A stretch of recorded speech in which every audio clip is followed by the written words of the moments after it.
वक्रतुण्ड महाकाय सूर्यकोटि समप्रभा निर्विघ्नं कुरु मे दैव सर्वकार्येषु सर्वदा।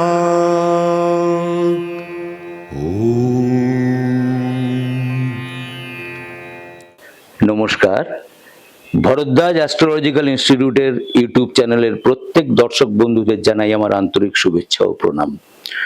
নবগ্রহপতিদের শ্রীচরণে এবং আমার শিক্ষাগুরুদের শ্রীচরণে আমার প্রণাম জানিয়ে শুরু করছি আজকের আলোচনা। আজকের আলোচ্য বিষয়বস্তু মঙ্গলদেব।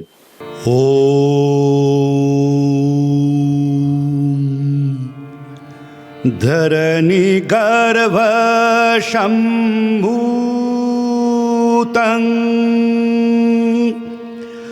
বিদ্যুৎপুঞ্জ সমপ্রভম কুমারং শক্তিহস্तं চ লয়েতাঙ্গং নমাম্যহম। জ্যোতিষশাস্ত্র মূলত দুটো ভাগে বিভক্ত। একটা হচ্ছে গণিত জ্যোতিষ বা অ্যাস্ট্রোনমি, যেখানে গ্রহদের আকার, গতি, পরস্পরের মধ্যে দূরত্ব এগুলো গণনা করা হয়। আর দুই, ফলিত জ্যোতিষ অর্থাৎ হোরা বা অ্যাস্ট্রোলজি, যেখানে জাতচক্রে গ্রহ নক্ষত্রদের অবস্থান, তাদের গতি, তাদের সঞ্চার এইসবের নিরিখে ভূত, বর্তমান বা ভবিষ্যতের ফলাফল এবং অবশ্যম্ভাবী ঘটনা ইত্যাদি বিচার করে থাকি। আমাদের আলোচনা যদিও অ্যাস্ট্রোলজি নিয়ে, তবুও অ্যাস্ট্রোনমির একটা সাধারণ জ্ঞান সকলেরই একটু থাকা দরকার। মঙ্গল হলো সূর্য থেকে চতুর্থ দূরবর্তী গ্রহ এবং আকৃতির বিচারে সৌরজগতের বুধের পরে দ্বিতীয় ক্ষুদ্রতম গ্রহ। সূর্য থেকে মঙ্গলের দূরত্ব 1,39,00,000 মাইল। আবার পৃথিবী এবং মঙ্গল যেহেতু দুজনেই তাদের নির্দিষ্ট কক্ষপথে সূর্যের চারদিকে প্রদক্ষিণ করছে, তাই তাদের মধ্যে যে দূরত্ব বা আপেক্ষিক অবস্থান সেটা কিন্তু প্রতিনিয়ত বদলায়। মঙ্গলকে আমরা বলি লাল গ্রহ, কারণ মঙ্গলের বর্ণ হচ্ছে রক্ত গৌর। মঙ্গল পুরুষ গ্রহ এবং জাতিতে ক্ষত্রিয়। মঙ্গলকে অশুভ, ক্রূর বা পাপ গ্রহ বলে বিবেচনা করা হয়। মঙ্গল হচ্ছেন তমগুণের অধিপতি। মঙ্গল যুবক গ্রহ, পিত্ত ধাতু বিশিষ্ট এবং দণ্ডনীতির অধিপতি। আমাদের শরীরের যে মজ্জা তারও অধিপতি মঙ্গল। মঙ্গল অগ্নিতত্ত্বের সামবেদের এবং 10টা দিকের মধ্যে দক্ষিণ দিকের অধিপতি। তাঁর ইষ্টদেবী মা বগলা বা বগলামুখী। মঙ্গলকে আমরা বলি সেনাপতি, কারণ রবি ও চন্দ্র যা সৃষ্টি করেন তাকে সক্রিয় করেন কিন্তু মঙ্গল। মঙ্গলবারকে কিন্তু আমরা শুভ বারের মধ্যে ধরি না, তাই কয়েকটা নির্দিষ্ট কাজ ছাড়া মঙ্গলবারে প্রায় সব কাজই নিষিদ্ধ। মঙ্গল হচ্ছেন একটা অবৈষয়িক গ্রহ। রাশিচক্রে মঙ্গলের উচ্চক্ষেত্র মকর রাশির 28 ডিগ্রি পর্যন্ত এবং নিচস্থান কর্কট রাশির 28 ডিগ্রি পর্যন্ত। স্বক্ষেত্র মেষ ও বৃশ্চিক রাশি এবং মূল ত্রিকোণ বা আনন্দস্থানও মেষ রাশির 1 ডিগ্রি থেকে 12 ডিগ্রি পর্যন্ত। বাকি 13 ডিগ্রি থেকে 30 ডিগ্রিটা হচ্ছে তার ক্ষেত্র। গোচরে একটা রাশিতে মঙ্গলের অবস্থান 3 পক্ষ বা 45 দিন। তার মানে 12টি রাশিকে মঙ্গলের প্রদক্ষিণ করতে সময় লাগে 540 দিন। মানব শরীরের লোচন বা চোখে মঙ্গলের অবস্থান। মঙ্গলের মিত্র গ্রহ কোনগুলো? রবি, বৃহস্পতি এবং শুক্লপক্ষের চন্দ্র, শত্রু গ্রহ হলো বুধ এবং সমগ্রহ হলো শনি। তবে যথাযথ বিচারের জন্য জাতচক্রে মঙ্গলের অবস্থান অনুযায়ী তার তৎকালিক শত্রু মিত্র বিচার করে অধিমিত্র, মিত্র, সম, শত্রু, অধিশত্রু গ্রহগুলোকে চিহ্নিত করা প্রয়োজন। মঙ্গল যেখানে অবস্থান করেন সেখান থেকে চতুর্থ, সপ্তম এবং অষ্টমে পূর্ণ দৃষ্টি প্রদান করেন। তবে লগ্নের দ্বিতীয় থাকলে মঙ্গল কিন্তু শুভ বা অশুভ কোনো ফলই দান করেন না। মহাকাশের অগণিত নক্ষত্রের মধ্যে মৃগশিরা, চিত্রা এবং ধনিষ্ঠা নক্ষত্রের অধিপতি হচ্ছেন মঙ্গল। আমরা জানি প্রত্যেক নক্ষত্রের অবস্থান 13 ডিগ্রি 20 মিনিট। মৃগশিরা নক্ষত্রের অবস্থান বৃষ রাশির 23 ডিগ্রি 20 মিনিট থেকে 30 ডিগ্রি পর্যন্ত এবং মিথুন রাশির 0 ডিগ্রি থেকে 6 ডিগ্রি 40 মিনিট পর্যন্ত।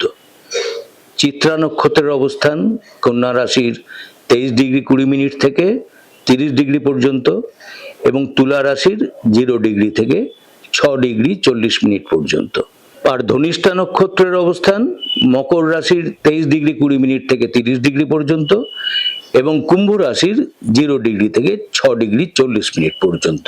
অন্যান্য গ্রহদের মতো মঙ্গলও ওজ বা বিষম রাশিতে প্রথম 6 ডিগ্রিতে বালক, পরের 6 ডিগ্রিতে কুমার, তারপরের 6 ডিগ্রিতে যুবক, তারপরের 6 ডিগ্রিতে বৃদ্ধ এবং শেষ 6 ডিগ্রিতে মৃত।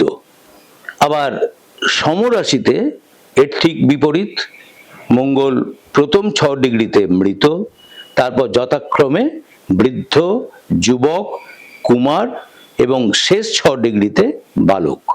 মঙ্গল হলো স্বাধীনতার পূর্ণ মূর্তি, তার মধ্যে আছে প্রচণ্ডতা। নবরসের মধ্যে মঙ্গলের রস হচ্ছে রৌদ্র রস, অর্থাৎ আত্মম্ভরিতা, আমিত্ব বা অহংবোধ। তার অহংকার কিন্তু অন্যকে আঘাত করে। জাতচক্রে রবিদেবের 17 ডিগ্রির মধ্যে থাকলে মঙ্গল অস্তমিত হন, আর কোনো অস্তমিত গ্রহই ফল প্রদানে কিন্তু সক্ষম হন না। আমরা জানি রবি এবং চন্দ্র ছাড়া সব গ্রহরই বক্রগতি আছে। রাহু আর কেতু তো সর্বদাই বক্রী, মঙ্গলও কিন্তু বক্রী হন এবং তার বক্রগতির সময়কাল 76 দিন।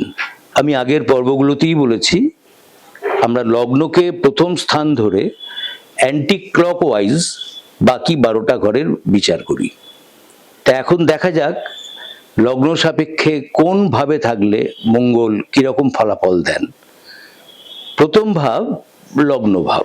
এই প্রসঙ্গে একটা কথা বলি, জাতক জাতিকার ভূত, বর্তমান বা ভবিষ্যতের যে কোনো বিচার, সে তার মানসিকতা হোক, শরীর স্বাস্থ্য, তার উপার্জন, সঞ্চয়, বাক্য, কুটুম্ব, প্রতিষ্ঠা, ঘরবাড়ির শান্তি, তার নিম্নতর বিদ্যা, উচ্চতর বিদ্যা, সন্তান, স্ত্রী, স্বামী স্ত্রীর মধ্যে সম্পর্ক, তার যানবাহন, তার অসুখ বিসুখ, ঋণ, তার মৃত্যু, তার আয় ব্যয়, সব কিছু বিচার করার জন্য কিন্তু লগ্নর সঙ্গে অন্য ভাবকে কানেক্ট করতে হয়। কারণ লগ্ন হচ্ছে জাতক বা জাতিকা স্বয়ং। তাহলে এখন দেখা যাক লগ্ন ভাব থেকে আমরা কি কি বিচার করি। লগ্ন থেকে আমরা সাধারণত দেহ, মানসিকতা, শরীর স্বাস্থ্য, মস্তক ইত্যাদির বিচার করি। মেষ রাশি, বৃশ্চিক রাশি বা মকর রাশি যদি জাতক জাতিকার লগ্ন হয় এবং সেখানে যদি মঙ্গল অবস্থান করেন, তাহলে মঙ্গলের ফল একরকম। মঙ্গলের কোনো মিত্র রাশি জাতক জাতিকার লগ্ন হলে সেখানে মঙ্গল একরকম ফল দেন। নিচ ক্ষেত্রে বা শত্রু ক্ষেত্রে আরেক রকম ফল। কোন গ্রহের সঙ্গে মঙ্গল অবস্থান করছেন সেটাও বিচার্য। এছাড়া মঙ্গল সবল না দুর্বল, অনুকূল না প্রতিকূল, শনি বা রাহু দ্বারা পীড়িত কিনা সেগুলোও বিচার্য। কোন কোন গ্রহের দৃষ্টি পড়ছে মঙ্গলের ওপর, মঙ্গলের মহাদশা বা অন্তর্দশা চলছে কিনা, এগুলো কিন্তু শুধু লগ্নর ক্ষেত্রেই নয়, প্রত্যেকটি ভাবের ক্ষেত্রেই বিচার করতে হয়। তাহলে এখন দেখা যাক লগ্ন সাপেক্ষে মঙ্গল কিরকম ফল দেন। প্রথম ভাব বা লগ্ন ভাব। জাতক বা জাতিকার মাথায় লোহার আঘাত লাগার সম্ভাবনা থাকে। পর্যাপ্ত এনার্জি লেভেল থাকলেও মানসিক শান্তির অভাব থাকে। জাতক জাতিকা সাহসী ও উগ্র হয়, স্ত্রী থেকে কষ্ট পায়, পত্নী হানিরও সম্ভাবনা থাকে, শৈশবে অসুস্থতা দেখা যায়, আগুন থেকে ভয় এবং মাথা ব্যথায় কষ্ট ভোগ হয়। দ্বিতীয় বা ধনভাব। আমি আগেই বলেছি যে লগ্ন থেকে দ্বিতীয় ভাবে থাকলে মঙ্গল শুভ বা অশুভ কোনো ফলই দান করেন না। তবে জাতক বা জাতিকা যে একটু কৃপণ স্বভাবের হন সেটা আমি দেখেছি। তৃতীয় বা সহজ ভাব। জাতক জাতিকার সাহস বা পরাক্রম বৃদ্ধি পায়, সহোদর ছোট ভাইয়ের সঙ্গে বিরোধ হয়, এমনকি সেরকম যোগ থাকলে ভ্রাতৃ হানিও হতে পারে। পাপ পীড়িত থাকলে অন্যায় অহংকার বোধ তৈরি হয় এবং জাতক বা জাতিকাকে কুৎসিত গৃহবাসী করে তোলেন। মানে তার কারণেই গৃহে অশান্তির সৃষ্টি হয়। চতুর্থ বা সুখভাব। জাতক জাতিকা সাধারণত ধনী ও মর্যাদা সম্পন্ন হন, জমি বাড়ি ইত্যাদি স্থাবর সম্পত্তি কেনার যোগ থাকে। তবে অশুভ বা পীড়িত অবস্থায় থাকলে দাম্পত্য সুখ এবং পারিবারিক অশান্তি দেখা যায়। পঞ্চম বা সন্তান ভাব। পঞ্চমে মঙ্গল থাকলে জাতক জাতিকার হজম শক্তি বাড়ে, জাতক জাতিকা একটু স্বার্থপর প্রকৃতির হন। কিন্তু অশুভ বা পীড়িত মঙ্গলের অবস্থানে পুত্র সুখ ও পত্নী সুখেরও হানি হয়। এমনকি পঞ্চম ভাব অস্থির থাকলে এবং সেখানে মঙ্গল পাপ পীড়িত থাকলে সন্তান হানিরও সম্ভাবনা থাকে। ষষ্ঠ বা শত্রু ভাব। জাতক জাতিকার সামনে শত্রুরা মাথা তুলে দাঁড়াতে পারে না, জাতক জাতিকার মামার বাড়ি থেকে কোনো সুখ হয় না, কিন্তু প্রভুত্ব লাভ হয়। পাপ পীড়িত থাকলে অর্থনাশের সম্ভাবনা থাকে। সপ্তম বা পত্নী ভাব। জাতকের সহজাত প্রবৃত্তি বিকশিত হয়, ডাক্তারদের ক্ষেত্রে অস্ত্রোপচারে পারদর্শিতা দেখা যায়। বিয়ে বা ব্যবসা নিয়ে কিন্তু দুশ্চিন্তা থাকে। অশুভ বা প্রতিকূল মঙ্গলের প্রভাবে শত্রু বৃদ্ধি হয়, দাম্পত্য সুখ নষ্ট হয়, এমনকি পতি বা পত্নী হানিও হতে পারে। শ্বশুর বাড়ির সঙ্গে সম্পর্ক ভালো হয় না। অষ্টম বা মৃত্যুভাব। মিত্রদের থেকে বা মিত্রদের সঙ্গে শত্রুতা হয়। আপনি যদি মিত্রদের সঙ্গে সুন্দর ব্যবহার করেন, তাদের আদর আপ্যায়ন করেন, তাহলেও কিন্তু তারা আপনার পিছনে আপনার শত্রুতাই করবে। জাতক জাতিকার সাফল্যের ক্ষেত্রে বাধার সৃষ্টি হয়, অর্থ সঞ্চয়ও হতে চায় না, রক্তজনিত পীড়া দেখা দেয়। জাতিকাদের ক্ষেত্রে বৈধব্য যোগও দেখা গেছে। নবম বা ধর্মভাব। শুভ মঙ্গল থাকলে জাতক জাতিকা ধনী ও তেজস্বী হয়, শিল্পপতি হবার যোগ থাকে, তবে কাজের পরিণামে স্বল্প লাভ হয়। আর অশুভ মঙ্গল থাকলে বিত্ত এবং ভাগ্য সম্পর্কে নেগেটিভ ফল দেয়। দশম বা কর্মভাব। মঙ্গল শুভভাবে থাকলে জাতক জাতিকা প্রভাবশালী হয়, সম্মানীয় ও ভোগী হয়, ডিফেন্সে চাকরির একটা যোগ থাকে। কিন্তু মঙ্গল অশুভ অবস্থায় থাকলে বাড়িতে কোনো মঙ্গল কাজ হয় না বা হলেও বাধা পড়ে, প্রতিষ্ঠা লাভের ক্ষেত্রেও বাধার সৃষ্টি হয়। একাদশ বা আয় ভাব। জাতক জাতিকা দুর্মুখ হয় কিন্তু প্রভাবশালী হয়। একাদশ থেকে পঞ্চমে দৃষ্টিবশত সন্তানের সঙ্গে সম্পর্ক ভালো হয় না, সন্তানের শরীর স্বাস্থ্য ভালো যায় না, বুদ্ধির চাঞ্চল্য দেখা যায়। অশুভ বা পীড়িত মঙ্গলের প্রভাবে অপরিমিত ব্যয়ের কারণে জাতক জাতিকা দেউলিয়া হয়ে যেতে পারেন। একাদশ বা আয়স্থানে মঙ্গল থাকলে জাতক বা জাতিকা কিন্তু নিজের স্বার্থ সিদ্ধির দিকে ভীষণ মনোযোগী থাকেন এবং সেটা তার কথাবার্তা বা বাক্যের মধ্যে প্রতিফলিত হয়। দ্বাদশ বা ব্যয়ভাব। অর্থনাশ হয়, চোর বা শত্রু থেকে ভীতি জন্মায়, লোহার আঘাত লাগার সম্ভাবনা থাকে, অপবাদ এবং দুঃখ হয়। অশুভ বা পীড়িত মঙ্গলের প্রভাবে শয্যা সুখের হানি ঘটে, অর্থাৎ সেক্ষেত্রে দাম্পত্য সুখও নষ্ট হয়।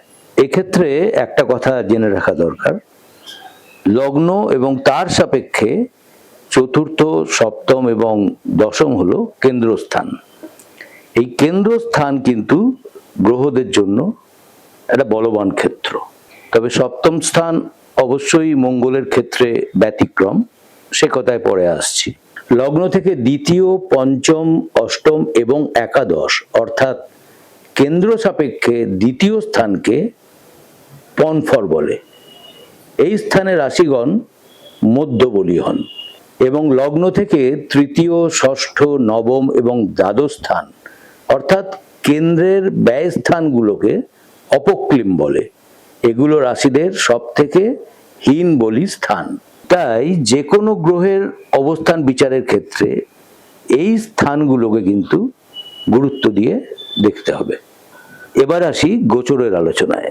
জাতকের জন্মরাশি থেকে গ্রহগণ যে যে অবস্থান থেকে যেরকম ফল প্রদান করেন তাকেই সাধারণত আমরা গোচর ফল বলি।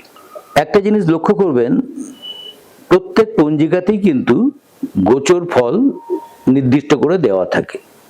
তাছাড়াও ইউটিউবে বিভিন্ন জ্যোতিষী গোচর ফল সংক্রান্ত আলোচনায় রাশি ধরে আলোচনা করেন এবং দেখা যায় অধিকাংশ ক্ষেত্রেই সেই ফল মিলছে না। তার কারণ এগুলো কিন্তু স্থূল বিচার, কখনোই সূক্ষ্ম বিচার নয়।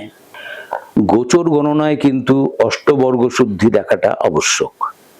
তাছাড়াও কোনো গ্রহ গোচরে যদি অশুভ অবস্থায় থাকেন কিন্তু নবতারা চক্রে ভালো তারায় অবস্থান করেন, তাহলে কিন্তু তার অশুভ ফল অনেকটাই কমে যাবে।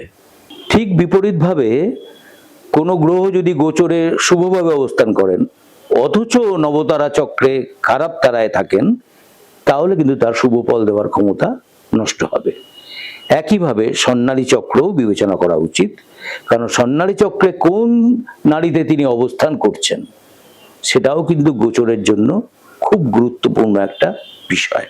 একটু বুঝিয়ে বলি, ধরুন কারো ধনু রাশি, মূলা নক্ষত্রে জন্ম অর্থাৎ 19 নম্বর নক্ষত্রে, তাহলে আজকের গোচর ফল অনুযায়ী তার বৃহস্পতি, শনি এবং রাহু তিনজনই অবস্থান করছেন কিন্তু বদ তারায়। আবার স্বর্ণালী চক্রে বৃহস্পতি বসে আছেন সাংঘাতিক নারীতে, রবি রয়েছেন কোথায়? রবি রয়েছেন স্বর্ণালী চক্রে বিপদ নারীতে। কিন্তু যখনই তিনি ইউটিউবে ধনুরাশির গোচর ফল শুনছেন তখন সবাই বলছে খুব ভালো, তৃতীয় রাহু, একাদশে রবি, দশমে শুক্র, সপ্তমে বৃহস্পতি। তা এই অবস্থায় তিনি খুবই আহ্লাদিত হবেন সব শুনে, কিন্তু দেখা যাবে বাস্তবে সেই শুভ ফল কিন্তু তিনি লাভ করছেন না। এর একটাই কারণ যে এই নক্ষত্রগুলোকে কিন্তু বিচারের মধ্যে আনা হয়নি।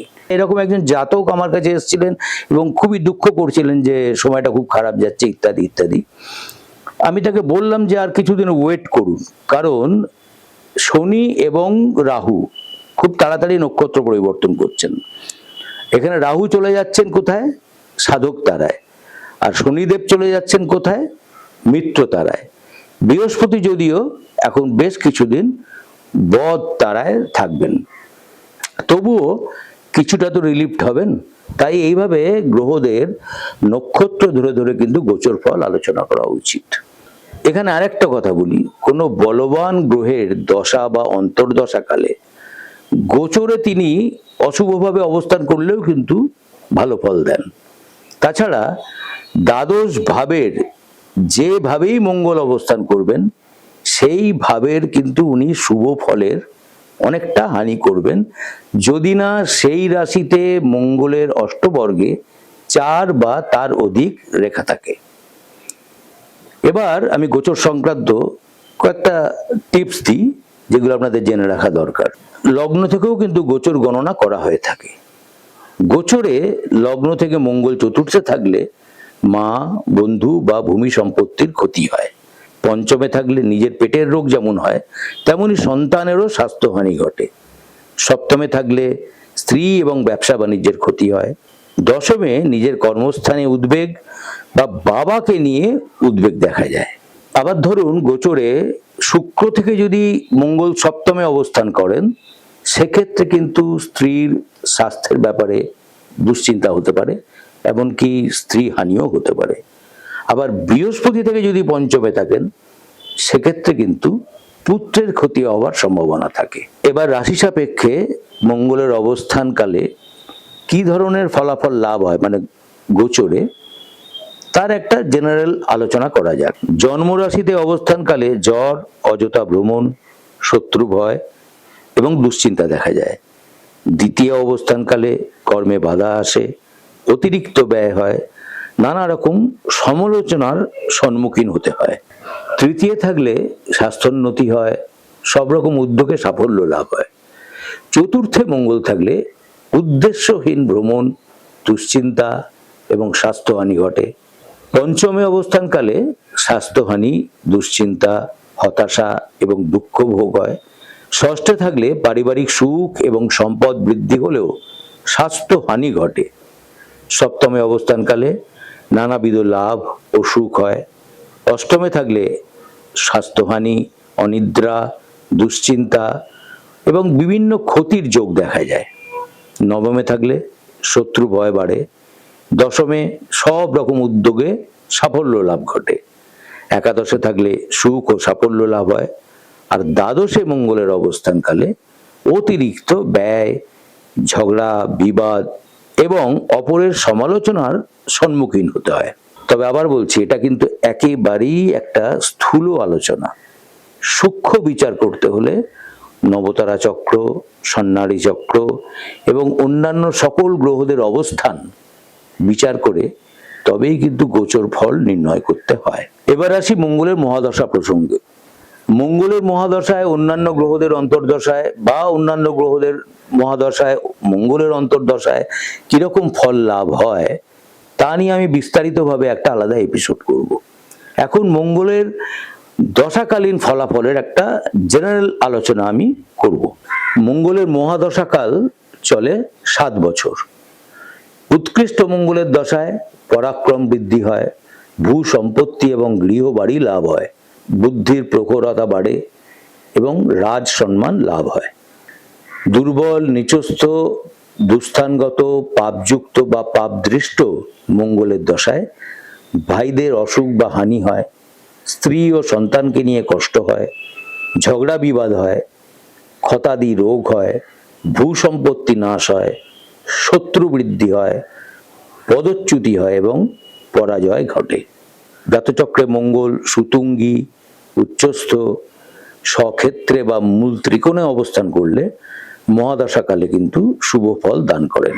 কেন্দ্র, ত্রিকোণ, দ্বিতীয় বা একাদশে শুভ মঙ্গল থাকলে সেই মহাদশায় কিন্তু আধিপত্য লাভ হয়, ভূমি ও অর্থ লাভও হয়, রাষ্ট্রীয় সম্মান লাভ হয়, ধন সম্পদ এবং মর্যাদা বৃদ্ধি হয়, পদোন্নতি এবং ভ্রাতৃসুখ লাভ হয়। সপ্তম ব্যতীত মঙ্গল অন্য কোনো কেন্দ্রে অর্থাৎ 1, 4 বা 10-এ শুভভাবে থাকলে মঙ্গলের মহাদশায় জাতক বা জাতিকা নিজের চেষ্টায় সাফল্য, প্রতিষ্ঠা ও ধন সম্পদ লাভ করেন। সেরকম মঙ্গলের অন্তর্দশায় বিবাদে বা যুদ্ধে জয়লাভ হয়। তবে মঙ্গলের মহাদশার প্রথম ভাগ শুভ হলেও শেষ ভাগটা কিন্তু সাধারণত কষ্টদায়ক হয়। অশুভ মঙ্গলের মহাদশায় মাতৃহানি, এমনকি পত্নী হানিও হতে পারে। এই হলো মোটামুটি মঙ্গল নিয়ে একটা আলোচনা। যদি আমার আলোচনা আপনাদের ভালো লাগে তাহলে অবশ্যই আমার চ্যানেলটাকে সাবস্ক্রাইব করবেন। সেক্ষেত্রে যে কোনো ভিডিও আপনাদের কাছে খুব সহজে পৌঁছে যাবে। আর যদি লাইক করে আমাকে অনুপ্রাণিত করেন তাহলে আমি খুব খুশি হব। নমস্কার, সবাই খুব ভালো থাকবেন।